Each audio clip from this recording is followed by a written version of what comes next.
नमस्कार, जय श्री कृष्ण। स्वागत है आप सभी का मेरे एचएस भारद्वाज यूट्यूब चैनल पर। मैं हरिओम शर्मा आज आपको संतान सप्तमी व्रत, इसे मुक्तावरण सप्तमी भी कहते हैं, उसकी व्रत कथा, पूजा विधि, संपूर्ण जानकारी आपको दूंगा। कथा को पूरा सुने, कथा सुनने का बड़ा महत्व है इसका, और पूजा विधि भी समझे। इस व्रत के करने से जिनको संतान की प्राप्ति नहीं उनको संतान की प्राप्ति होती है, जिनको पुत्र की प्राप्ति नहीं उनको पुत्र की प्राप्ति होती है, सभी मनोरथ पूरे होते हैं। भगवान शिव और माता पार्वती आशीर्वाद देते हैं, जिससे हर मनोकामना पूरी होती है। संतान सप्तमी का व्रत भाद्रपद शुक्ल पक्ष की सप्तमी को किया जाता है। इस बार 24 अगस्त की सप्तमी रहेगी, षष्ठी विदा सप्तमी इस दिन रहेगी, इसलिए इस दिन यह व्रत किया जाएगा। दोपहर के 2:32 तक षष्ठी तिथि चलेगी, उसके बाद में सप्तमी तिथि चालू हो जाएगी। और पूजा का भी यही शुभ मुहूर्त है, दोपहर का 2:30 बजे के बाद में पूजा का शुभ मुहूर्त रहेगा। और इसमें दोपहर के समय पूजा की जाती है और कथा सुनी जाती है। सुबह स्नान आदि करें, स्नान आदि करके एक पाटे पर भगवान शिव, माता पार्वती और भगवान श्री कृष्ण और जामती की पूजा की जाती है। भगवान शिव के पूरे परिवार की पूजा की जाती है और एक धागा जो है संकल्प के रूप में बांधा जाता है संतान प्राप्ति के लिए, या जिनके संतान है पहले से, पुत्र है या पुत्री है, उनकी रक्षा के लिए डोरा बांधा जाता है। अब डोरा बांध करके और सामने बैठ करके हाथ में पुष्प लेकर के कथा को सुनते हैं। पूरे सामान के द्वारा रोली, मोली, चावल, लौंग, इलायची, फल, फूलमाला, पान के पत्ते के द्वारा विधि विधान से पूजा की जाती है। और इस दिन प्रसाद के रूप में खीर या गुड़ के पुए बनाए जाते हैं। भगवान श्री कृष्ण युधिष्ठिर से कहते हैं कि हे युधिष्ठिर, एक समय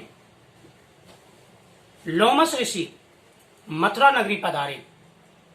वहां पर मेरे माता पिता देवकी और वसुदेव ने उनका बड़ा स्वागत किया। लोमस ऋषि ने माता देवकी की तरफ देख करके कहा कि हे देवी, तुम्हारे कई पुत्रों का कंस ने वध कर दिया था। उस शोक से निवारने के लिए आप संतान सप्तमी व्रत करें। अगर आप संतान सप्तमी व्रत करेंगी तो वह शोक आपको नहीं व्यापेगा।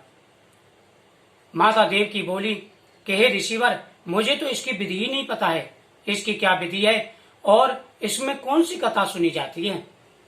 लोमस ऋषि कहने लगे कि हे देवी, भाद्रपद मास से शुक्ल पक्ष की सप्तमी को यह व्रत किया जाता है। इसमें भगवान शिव और माता पार्वती, गणेश व कार्तिक सभी की पूजा की जाती है। उनसे संतान प्राप्ति, पुत्र प्राप्ति की मनोकामना करते हैं।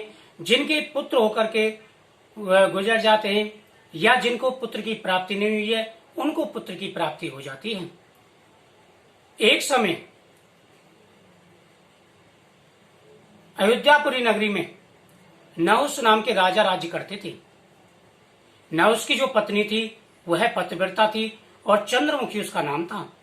उनके राज्य में विष्णुदत्त नाम का एक ब्राह्मण भी था, जिसकी रूपवती नाम की पत्नी थी। चंद्रमुखी और रूपवती में गहरी मित्रता थी। एक बार चंद्रमुखी और रूपवती दोनों नदी पर स्नान करने गईं। वहां पर उसने देखा कि बहुत सारी स्त्रियां स्नान कर रही हैं और स्नान करके उन्होंने वहीं पर माता पार्वती और शिव जी की मूर्ति बनाई और कहानी सुनने लगी और उनकी पूजा करने लगी।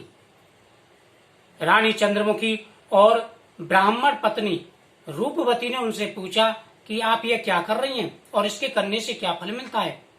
स्त्रियों ने कहा, यह संतान सप्तमी व्रत है, इसके व्रत करने से सभी को संतान की प्राप्ति होती है। इसमें माता पार्वती और भगवान शिव की पूजा की जाती है।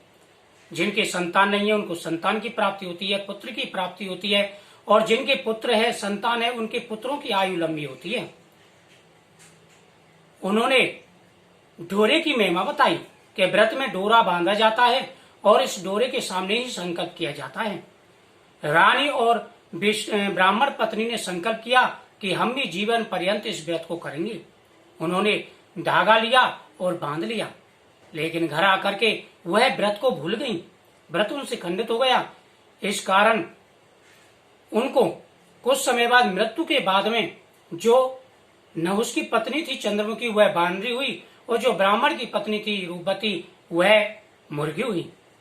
कुछ समय के पश्चात दोनों की मृत्यु हुई। उसके बाद में उनको दोबारा योनि मिली। वह जो चंद्रमुखी थी मथुरा नरेश पृथ्वीनाथ की पत्नी ईश्वरी देवी हुई, और जो ब्राह्मण पत्नी थी वो दोबारा से ब्राह्मण की पत्नी हुई, जिसका नाम भूषणा था। भूषणा को अपने पिछले जन्म की याद थी, इसलिए वह संतान सप्तमी का व्रत किया करती थी। लेकिन ईश्वरी देवी जो थी उसे कुछ भी याद नहीं था और उसके कोई संतान नहीं थी।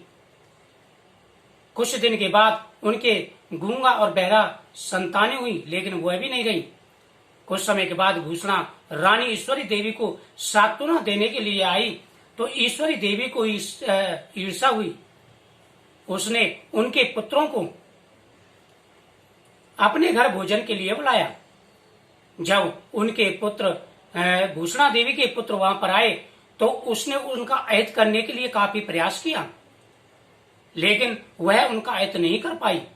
उसने कई बार प्रयास किया, लेकिन वह उनका अहित फ्री नहीं कर पाई। ईश्वरी देवी को बड़ा आश्चर्य हुआ। उसने कहा कि मैंने बड़ा प्रयत्न किया है और अपने सैनिकों के द्वारा भी इनका अहित करने के लिए कहा है, लेकिन फिर भी इनका कुछ भी नहीं बिगड़ा। इसका क्या कारण है? उसने भूषणा को बुलाया और उससे क्षमा याचना मांगी और उसने उसका अपराध भी बताया। भूषणा बोली कि हे देवी, क्या तुम्हें पिछले जन्म की याद नहीं है? हम पिछले जन्म में क्या थे? उन्होंने कहा कि मुझे याद नहीं है। उन्होंने कहा कि तुम नहुष राजा की पत्नी चंद्रमुखी थी और मैं रूपवती थी ब्राह्मण पत्नी। हमसे व्रत खंडित हो गया था, इस कारण हमने अनेकों पशु योनियों में जन्म लिया। उसके बाद में यह जन्म पाया है। मुझे पिछले जन्म का याद है, इसलिए मैं संतान सप्तमी व्रत करती हूँ। आप भी संतान सप्तमी व्रत करें, आपकी मनोकामना पूरी होगी। रानी ईश्वरी देवी ने संपूर्ण विधि पूछी और उन्होंने कहा इस प्रकार से पूजा करनी चाहिए। इस दिन भगवान भगवान शिव, माता पार्वती, गणेश, कार्तिकेय जी की पूजा के साथ साथ में भगवान कृष्ण, जाम्बती और साम्य आदि की पूजा की जाती है। उनसे संतान प्राप्ति के लिए प्रार्थना की जाती है। रानी ने संपूर्ण विधि सुनी। संपूर्ण विधि सुनने के बाद में यह व्रत किया। इस व्रत के करने से रानी के 8 पुत्र हुए और 8 स्वस्थ थे। भूषणा के पहले ही पुत्र हो चुके थे, तो पुत्र की मनोकामना जो थी भगवान शिव जी की कृपा से उनकी पूरी हुई और उसके बाद में जीवन पर्यंत उन्होंने ये व्रत किया। यह व्रत बहुत ही पवित्र है। इस दिन झूठ नहीं बोलना चाहिए। इस दिन लहसुन प्याज आदि का प्रयोग नहीं करना चाहिए। घर में शुद्धता रखनी चाहिए और पूरे दिन ओम नमः शिवाय या ओम नमो भगवते वासुदेवाय दोनों मंत्रों का जाप करना चाहिए। इससे हर मनोकामना पूरी होती है और संतान की रक्षा होती है। तो यह संतान सप्तमी व्रत था। इस कथा के सुनने मात्र से ही इंसान को संतान की प्राप्ति हो जाती है और उनके सभी मनोरथ पूरे होते हैं। भगवान शिव जी की कृपा प्राप्त होती है। ओम नमः शिवाय।